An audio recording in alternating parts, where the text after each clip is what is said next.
नमस्कार दोस्तों, चलिए दोस्त आज बात करने वाले हैं movie make to the strange के बारे में। अगर आप लोग हॉलीवुड के फैंस हैं तो एक बार यह मूवी जरूर देखिएगा, क्योंकि यह एक एक्शन से भरपूर मूवी है। इस मूवी में आप लोगों को कुछ ऐसे सीन देखने को मिलेंगे जो बहुत ही खतरनाक है। कहानी की शुरुआत प्राचीन काल के समय को दिखाते हुए शुरू होता है।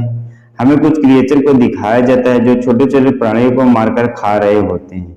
तभी एक डायनासोर आता है, जिससे डरकर छोटे छोटे क्रिएचर समुद्र में भाग जाते हैं। तभी उन्हें समुद्र में किसी बड़े चीज के आने का एहसास होता है। फिर वो लोग समुद्र से बाहर आ जाते हैं और बाहर आते ही डायनासोर एक क्रिएचर को पकड़ लेता है और वो भी समुद्र से बाहर आ रहा होता है। तभी समुद्र में से एक विशाल मेगलोडॉन शार्क डायनासोर को मार देता है। मेगलोडॉन शार्क इतना बड़ा होता है कि वो एक साथ हजारों लोगों को खा सकता है। इसके बाद सीन शिफ्ट होता है, हमें प्रेजेंट का सीन दिखाया जाता है, जहां पर हम जोनस को देखते हैं जो समुद्र में शिप पर होता है। उस शिप पर रेडियो एक्टिव की सप्लाई हो रही होती है इलीगल तरीके से, जिसके बारे में जोनस पता लगाने के लिए आया होता है। उस समुद्र में रेडियो एक्टिव मटेरियल फेंका जा रहा होता है जो समुद्री जीवों के लिए बहुत ही खतरनाक, जिस पर सरकार रोक लगाई थी, फिर भी गैर कानूनी तरीके से समुद्र में फेंका जा रहा होता है। जोनस उन लोगों का फोटो खींच रहा होता है, तभी उन लोगों का एक आदमी जोनस को देख लेता है। तब जोनस वहां से भागने लगता है, पर वो लोग जोनस को पकड़ लेते हैं। उन लोगों के बीच में अच्छी खासी फाइटिंग होती है। अंत में जोनस चारों तरफ से फंस जाता है। फिर जोनस समुद्र में कूद जाता है। तब वो लोग सोचते हैं कि जोनस अब मर जाएगा, लेकिन जाको रखे साइया मार सके ना। तभी जोनस के साथी आ जाते हैं और जोनस को बचा लेते हैं। जोनस का एक मिशन कंप्लीट हो जाता है। फिर हमें चाइना के ओशन इंस्टीट्यूट हाइना और कुछ साइंटिस्ट को दिखाया जाता है जो किसी एडवांस टेक्नोलॉजी से बने सूट बना रहे थे, इसे पहनकर समुद्र के नीचे जाया जा सके। इंस्टीट्यूट के लीडर जिमिन्सन उस एडवांस सूट को पहनकर चेक कर रहे होते हैं। तभी वहां पर मेंग आ जाती है जो बताती है कि पार्टी में लेट नहीं होना है। जोनस मेंग का ख्याल रखता है। मेंग एक साइंटिस्ट बनना चाहती है जो समुद्र पर रिसर्च करना चाहती है। ये लोग बातें कर रहे होते हैं कि उन्हें बताया जाता है कि जिमिन्सन समुद्र के अंदर शार्क पर एक खतरनाक रिसर्च कर रहा है, लेकिन जोनस को यह आइडिया बहुत अच्छा नहीं लगा। जिमिन्सन को ऐसा करने के लिए मना करता है। जिमिन्सन को ऐसा लगता है कि यह एक शार्क ही है, इसे कंट्रोल करना बहुत आसान है। जिमिन्सन के पास एक रिमोट होती है जिससे वो शार्क को बुला सकता है और दूर भेज सकता है। जिमिन्सन उस शार्क का नाम चुकाई रख दिया था। देखते देखते शार्क जिमिन्सन के बहुत करीब आ जाता है, जिससे देखकर सब लोग डर जाते हैं। फिर जिमिन्सन अपने रिमोट का बटन दबाने लगता है, पर वो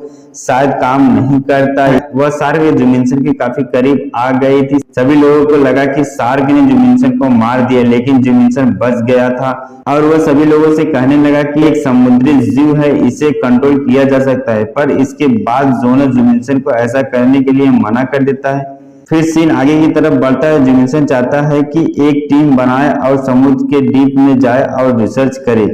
फिर वह एक टीम बनाता है और अपनी टीम को लेकर ओशन पर रिसर्च के लिए निकल देता है। उसके टीम में जोनस भी होता है। जिसके बाद वो लोग समुद्र के अंदर जाते हैं। वहां पर बहुत सारी नेक्स दिखाई देती हैं। तभी जोनस को पता चलता है कि मेंग भी शूकी सबमरीन में है। तब जोनस मेंग को डांटने लगता है, कहता है कि तुम्हें इस सबमरीन में नहीं आना चाहिए। इन सभी का लीडर बताता है कि तुम लोगों की तरफ बहुत खतरनाक शार्क बहुत तेजी से आ रहा है, जिससे सभी लोग डरने लगते हैं और वो लोग इस सोच में पड़ जाते हैं कि यह शार्क आजाद कैसे हुआ।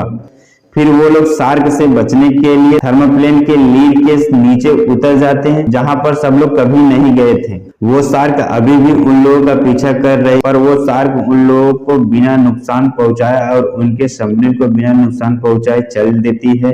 फिर उन लोगों को बहुत बड़ा मेघ दिखाई देता है, जिनके पीछे पीछे वो लोग उनके इलाके में पहुंच जाते हैं।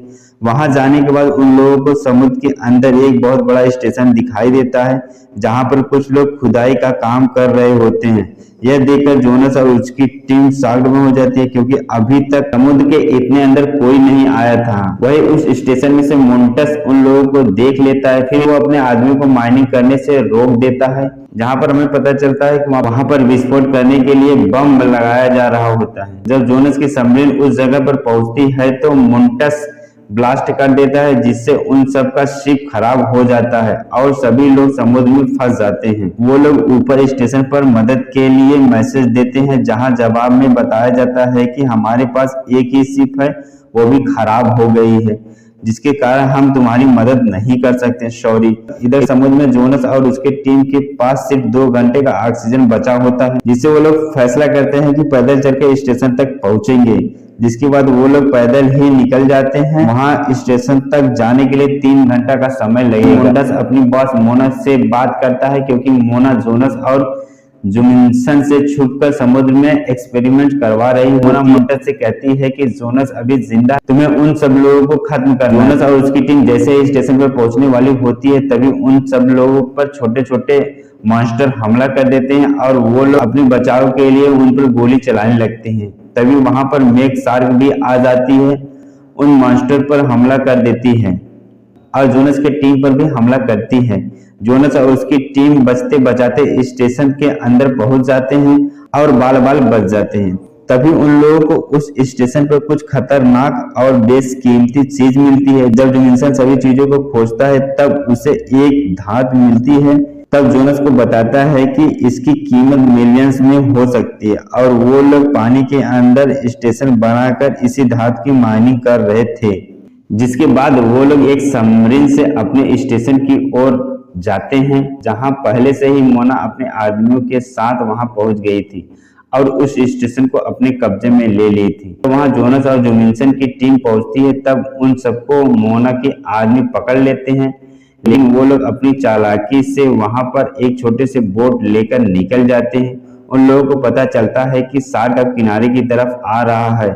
जहां उन सबसे कुछ ही दूर पर एक आइसलैंड होता है, जहां पर बहुत सारे लोग घूमने आए होते हैं और शार्क भी उन सभी की तरफ बहुत तेजी से जा रही होती है। यहाँ पर वह शार्क ही नहीं बल्कि एक खतरनाक ऑक्टोपस भी था, जो उन लोगों पर हमला कर देता है। जिसके बाद जोनस और जुमिनसन भी पहुंच जाते हैं, उन लोगों को वहां से बाहर निकाल रहे होते हैं। मोना भी मोंटस के साथ आ जाती है, जो मोंटस को बताती है कि जोनस और जुमिनसन को खत्म कर दो। मोंटस के सारे आदमियों पर मॉन्स्टर हमला कर देते हैं और साथ ही साथ मोना को भी मार देते हैं। शार्क सभी लोगों को मार रही होती है और मोंटस को भी मेघ शार्क मार देती है। तब जोनस मेघ शार्क को मारने के लिए एक बोट से समुद्र में जाता है और मेघ शार्क का ध्यान अपनी ओर करता है और मेघ शार्क को मार देता है। यहीं पर मूवी समाप्त होती है। तो दोस्त, अगर हमारा एक्सप्लेनेशन अच्छा लगा हो तो हमारे चैनल को सब्सक्राइब जरूर करिएगा।